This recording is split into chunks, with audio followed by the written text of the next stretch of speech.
Bismillahirrahmanirrahim. Assalamu alaikum warahmatullahi wabarakatuh. Nahmadu wa nusalli ala rasulil karim, amma ba'd.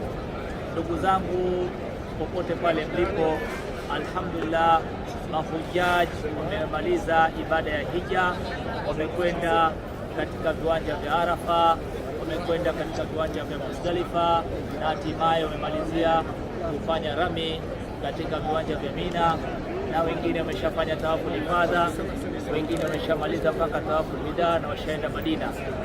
Ndugu zangu, ibada ya hija ina mambo mawili, ina mambo ya kimwili na ina mambo ya kiroho.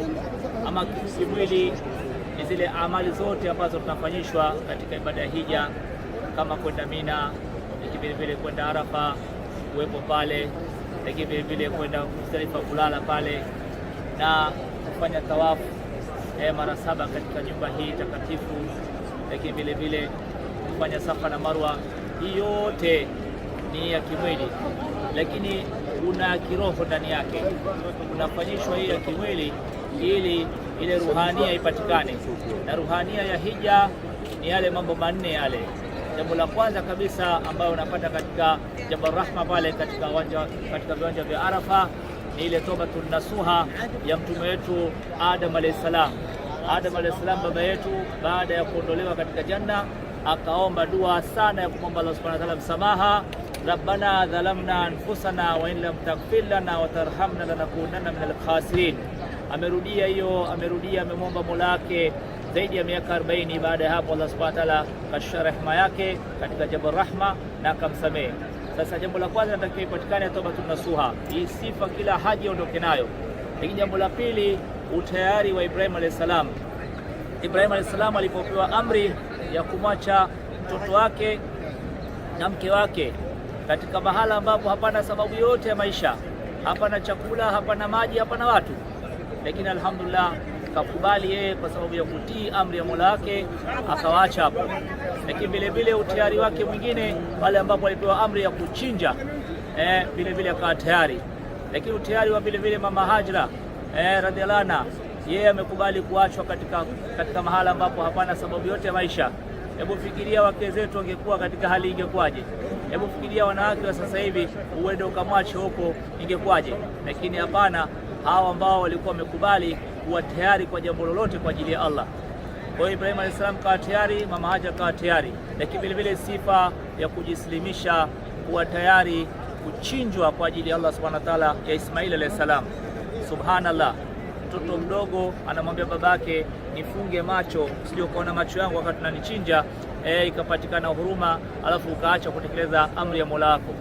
Sasa hii yote ni ambayo mambo ya kiruhania natakiwa sisi tujifunze, namna mtu anakuwa yuko tayari mpaka kuchinjwa kwa ajili ya Allah subhanahu wa ta'ala. Jambo la 4 ni dawa ya Mtume sallallahu alaihi wasallam.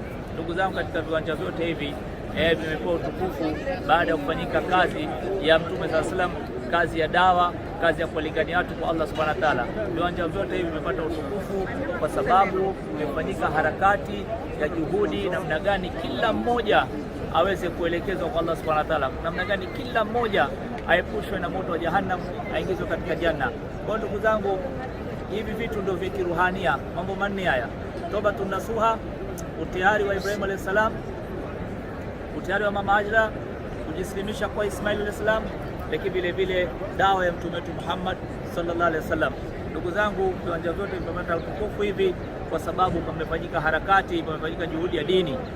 Hapana kitu ambacho Allah subhanahu wa ta'ala anapenda katika mgongo wa ardhi kama kufanyika juhudi ya dini. Kwa ajili ya juhudi ya dini hiyo Allah subhanahu wa ta'ala kaa tayari mtume wake sallallahu alaihi wasallam adhalilike.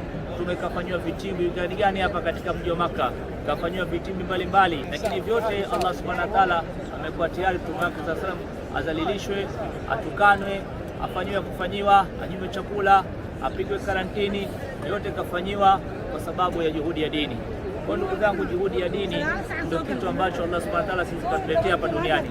Sisi wote ummati Muhammad sallallahu alaihi wasallam tumeletwa hapa duniani kwa ajili ya kufanya juhudi ya dini.